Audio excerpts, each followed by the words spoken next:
Muy buenas tardes, mi nombre es Laura Ramírez, con mi compañera Isabela Espinosa y mi compañero Camilo Ramírez les venimos a exponer el pago.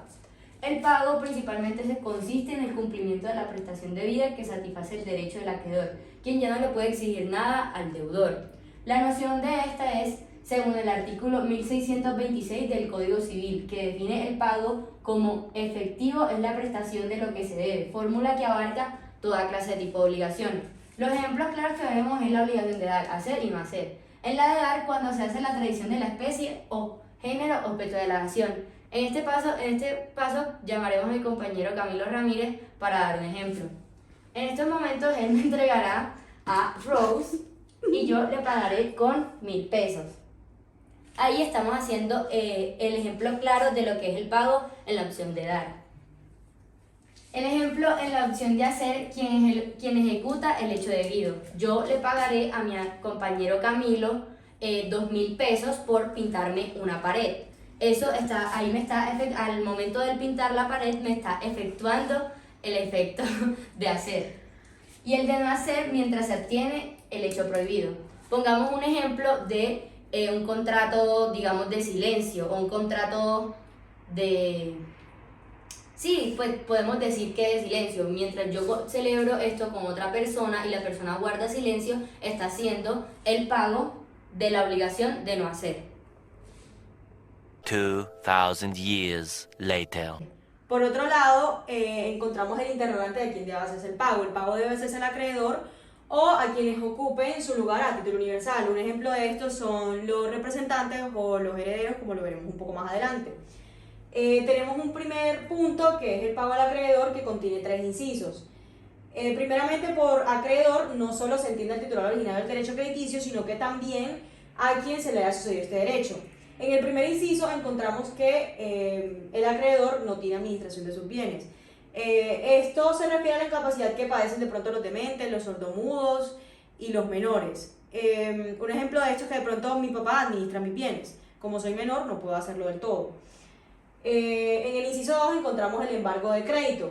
Esto quiere decir que constituye una medida importante dentro del proceso de ejecución coactiva que culmina con el pago al acreedor. Un ejemplo de esto es que Camilo me debe 2 millones y Camilo no tiene para pagármelos, pero entra un tercero que sería Laura, que le debe a Camilo una suma de dinero que supera los 2 millones. Entonces el juez manda a Laura a que le salde la deuda con Camilo para que Camilo me pague a mí. Y por último, encontramos el concurso de acreedores, que también se refiere a la liquidación obligatoria.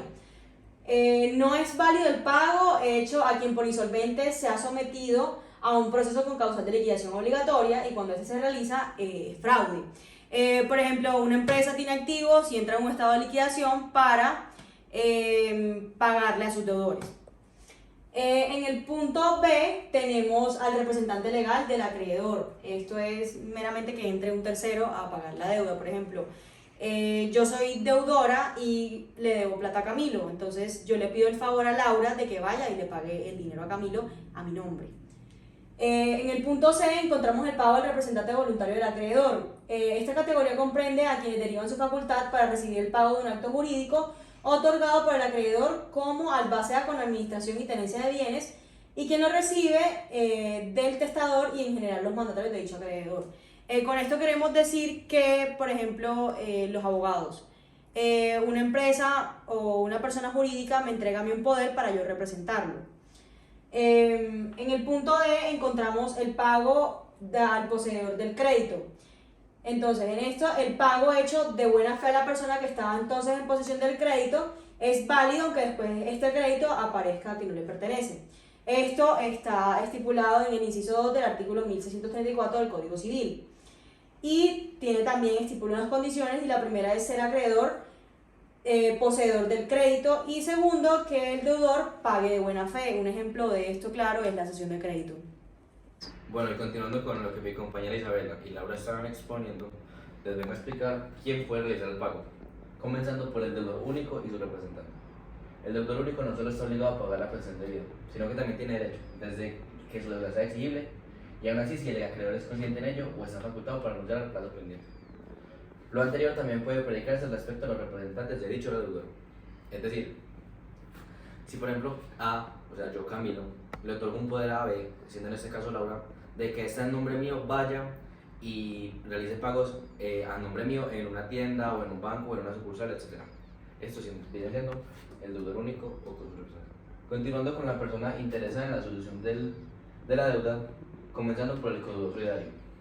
El codeudor solidario es aquel que realiza el pago y respectivamente en todo o en parte de la deuda ajena, por lo cual se le ve satisfecho al acreedor y tendrá derecho de que los demás codeudores le reembolsen, es decir, una obligación solidaria. Continuando con el ejemplo, Camilo se obliga con Laura en solidario para adquirir una deuda de 1 millón de pesos. Es decir, estos dos solidariamente tienen que responder frente a esa deuda con el acreedor, que en este caso viene siendo Isabel.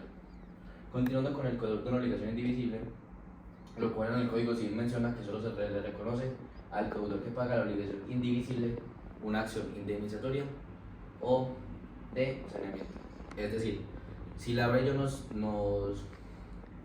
realizamos una compra de un computador, un terreno o una casa, ella y yo tenemos que realizar el pago en conjunto y completo, no se le puede exigir individualmente a ninguno por la materialidad del objeto, que es indivisible.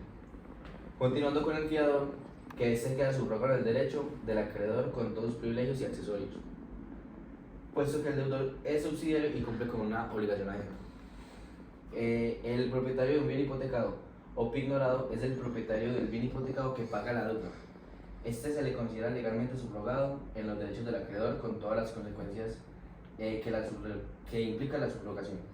Eso está más clarificado en el artículo 2353 del Código Civil.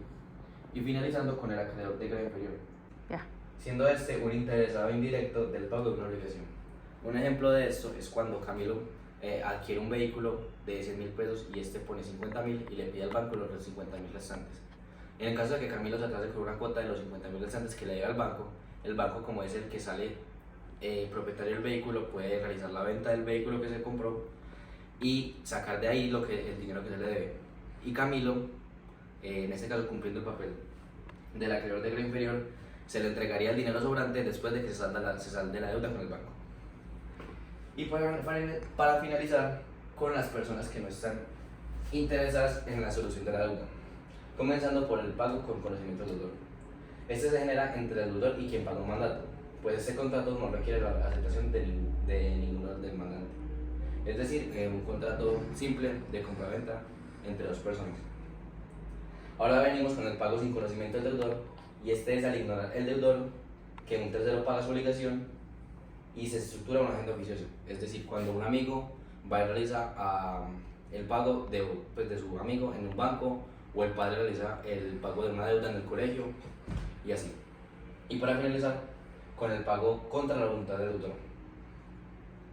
En este caso es cuando, pues el ejemplo es que Camilo le debe dinero a Laura y Camilo se niega a pagarle a Laura porque tiene problemas personales con ella, donde aparece Isabela, la cual le va a entregar el dinero a Laura, pero Laura se niega a esto. En este caso se entiende como extinguida la obligación porque ya Isabela cumplió con la parte del pago de Camilo. 2,000 years later. Bueno, continuando con el tema, el próximo interrogante es cómo debe hacerse el pago. Paga en debida forma el deudor que ejecuta a cabalidad la prestación a su cargo, que en este caso la obligación sería de dar o de entregar. En el inciso A tenemos el interrogante de qué se debe pagar. El pago deberá hacerse en conformidad al tenor de la obligación, que está consignado en el artículo 1627, en el inciso 2 más preciso. Aquí encontramos dos excepciones. Hay excepciones legales y excepciones convencionales. Las excepciones legales deja a salvo las cosas en que la ley expresamente autorice que el pago de la prestación debida se realice mediante la ejecución de otra distinta. Y por otro lado tenemos las excepciones convencionales, que es el caso de las facultativas y de la dación en pago. Como ya en el taller explicamos las facultativas, nos pareció mejor poner un ejemplo de dación en pago, que sería de pronto que yo tengo una deuda con un banco por 100 millones y no tengo para pagar los 100 millones, entonces tengo un carro. Entonces yo hago un acuerdo con el banco para entregar el pago, entregar el pago para saldar la deuda. El carro sería de 50 millones y la deuda de 100. entonces ya ahí se da la dación de pago. Bueno, la otra cuestión es la indivisibilidad del pago. La regla del pago integral como la que mejor consulta la finalidad del vínculo obligatorio, desde luego sin perjuicio de convenio o en contrario o de la excepción legal. Si los acreedores o los deudores o unos y otros son varios, el pago se rige por otras reglas distintas del artículo 1649 del Código Civil, como las obligaciones conjuntas y solidarias. Este se produce cuando la prestación que se debe cumplir el deudor no puede dividirse en partes sin alterar la naturaleza o la finalidad de la prestación. Pues las excepciones que encontramos son las excepciones convencionales, que están regidas en el artículo 1649. Es supletiva de la voluntad de los interesados, quienes pueden modificar a mejor de convenio, si bien sea en el momento de pactar la obligación o mediante el pago mismo. Un ejemplo claro de este es el contrato de compraventa. Establece que Camilo le da un precio, pongámosle 10 millones de pesos, a cuotas, pongámosle cuotas a un carro. No se extingue la obligación hasta que no se paguen todas las cuotas. Pongamos un ejemplo de 4 cuotas. Entonces, hasta que no se paguen las 4 cuotas, no se extingue totalmente el pago del carro. Y las excepciones legales la primera está en el artículo 1650, la segunda está en el artículo 1614 y siguientes. La tercera son casos de prorrateo del producto de la venta de los bienes del deudor entre 2 o más acreedores. Entonces, un ejemplo claro de ese es cuando son varios deudores, entonces se pagan entre cuotas por esos varios deudores. La cuarta está en el artículo 1684 y la ley 95 de 1890, y la quinta está en el artículo 2392 del Código Civil. Unos ejemplos claros que podemos ver de estas excepciones son el pago de alimentos. Se da por cuotas mensuales hacia los menores cuando se pacta esta. Otra es pago de pensiones, hasta que la persona caduca o hasta un poco más no se extingue esta. Y también podemos ver créditos hipotecarios, hasta que no se pague completamente el crédito hipotecario no se extingue, esta tampoco. Y cuando también tenemos créditos educativos. Bueno, continuando, voy a hablar sobre dónde se hace el pago. En primer lugar, en el domicilio convencional para el pago. Es decir, la ley contractual determina el lugar donde debe realizarse el pago. Si los interesados señalan un domicilio especial para todos sus efectos. Un ejemplo de esto puede ser que los sujetos se determinen para realizar el pago, ya sea en una notaría o en un punto de encuentro donde esos se quieran encontrar. Y el domicilio legal para el pago, que en primer lugar dice que si se trata de un cuerpo cierto, el pago será en el lugar en el que dicho cuerpo cierto exista y al tiempo en el del constituirse la obligación. Es decir, que se esté construyendo una obligación de dar un bien inmueble, se tenga que realizar donde se ubica dicho bien inmueble. Y finalizando, de un pago de no se trate el género. Es decir, el pago será en el domicilio específicamente del deudor. ¿Cuándo debe hacerse el pago? Bueno, encontramos pura y simple, condicional suspensiva y plazo. Pura y simple, pagarse una vez nacida. Entonces yo me acerco a Juan Valdés a comprarme un café y en el momento tengo que pagarla. Es una obligación pura y simple y se paga enseguida. Condicional suspensiva, a realizarse el hecho futuro e incierto. Un ejemplo de esto es, yo pacté con Camilo que al graduarse de Derecho yo le pague 200.000 pesos. Es un hecho futuro e incierto porque no se sabe cuándo va a pasar.